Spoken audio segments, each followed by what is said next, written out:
Good afternoon, families. It's Mrs. Whitaker. I'm the principal at McMullen Booth, and I am here this morning to present to you our annual Title I meeting. First, I want to talk about what Title I is. Title I is the largest federally funded assistance program for our nation's schools. The goal of Title I is to assist our students in meeting their academic needs so that they can meet their state's academic standards. The program currently in Pinellas County serves 75 schools, and that is including eligible students at 34 non-public schools. How funding works is the federal government has funds set aside for Title I, and those get sent to each state, and then the states work with each individual school district to identify how many schools they have that qualify for the funds, and then they disperse the funds to each school based on the number of eligible students. So then once we're identified as receiving the supplemental federal assistance, we get input from our teachers, families, and community members to determine the best ways to use the money, and that's from getting feedback from meetings like this, where you will have the opportunity at the end to fill out a survey that is being sent home with your child, and you can then send it back to give us any feedback you have about what you'd like to see happen at the school. And then finally, all schools must document that we provided families with the opportunity to participate in such a meeting like this, and to provide their feedback in the form of the survey that is being sent home. McMullen Booth uses our supplemental funds to pay for an MTSS coach, and her name is Nicole Garcia. And her main job is to look at what the student needs are based on individual student data, from MAP scores, running records, iStation, and then to determine what lessons or interventions that student may need to help them accelerate their learning towards meeting the standards for their grade level. We also use that money to pay for 2 hourly teachers. This year it's Mina Isaco and Suzanne Batista, and they go into each grade level and pull students who need either enrichment or intervention as part of meeting their grade level standards. That money is also used to help fund our Promise Time program, which is our before and after school. It's kind of like a tutoring program.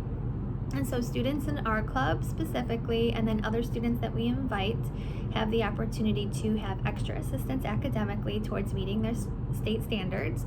And it also helps to fund some of our enrichment programs like yoga, leadership, and any other clubs that our teachers want to take on. We can use our Promise Time money funded through Title I to help students have those opportunities.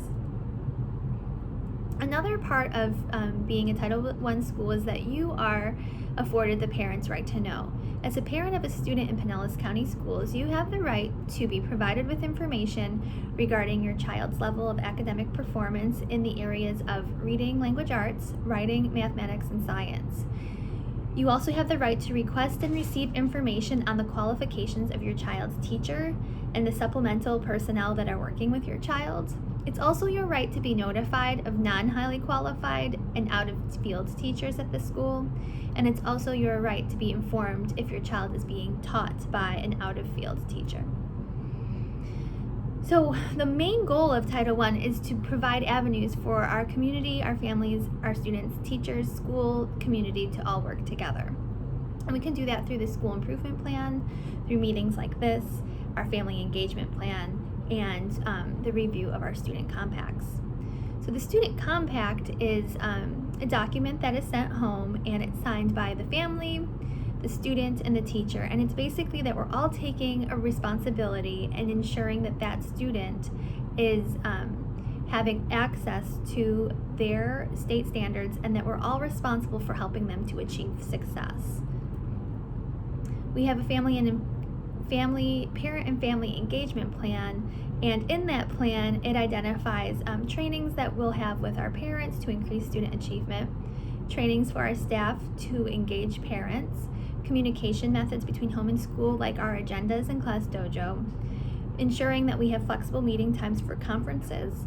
We have accessibility for parents on campus, and that we are coordinating with other federal programs as necessary. There are different accountability systems that we must adhere to, including the state grades and overviews. We have to report our population and enrollment. We have to report our assessment data, academic achievement, growth, and our population related to that. Assessments for English language learners, educator qualification and equity, per pupil expenditures, and we must adhere to other national data. You can find more about our school grades at the EduData portal. The Florida standards are academic content standards established to set high expectations for all students. Florida standards identify what your child needs to know to be able to do in all content areas, and you may read more about that if you go to fldoe.org/academic/standards. Also, your child's teacher should be going through some of that at their open house presentations, and if you want more information about it, please reach out to your child's teacher and they'll be happy to provide you information regarding the state standards. So the curriculum that we focus on is the core contents of reading, writing, which we refer to as ELA, mathematics, and science, and that will also be covered in your child's teacher's open house program. The accountability system that we participate in is primarily the Florida Standards Assessment, FSA, and those occur in the spring. And for grades 3, it's reading and mathematics. For grade 4, it's the same, and part of the ELA is a writing component. And then in grade 5, it's the same as 4th grade with the added science SSA. In kindergarten, our kindergartners take a Florida Kindergarten Readiness Assessment, and we refer to it as FLICRs. And if you have a kindergarten student, then your child's teacher will reach out to you with the results of that assessment. We are transitioning to the BEST standards in Florida, which stands for the Benchmark for Excellent Student Thinking Standards, and you can read more about those at fldoe.org/standards review. Our main goal is to work together for the success of our students. We will be coordinating family events as appropriate this year based on the recommendations of the Department of Health and our school district. We will try to do our drive-through events. Those were really successful. We are planning on more virtual help sessions for Dreambox and iStation and other programs that we send home with students that will be available pre-recorded.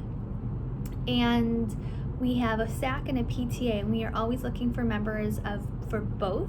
So if you are at all interested in participating or volunteering at the school, please reach out to myself, Whitaker S at pcsb.org, or our Family and Community Liaison, Natalie Hofer.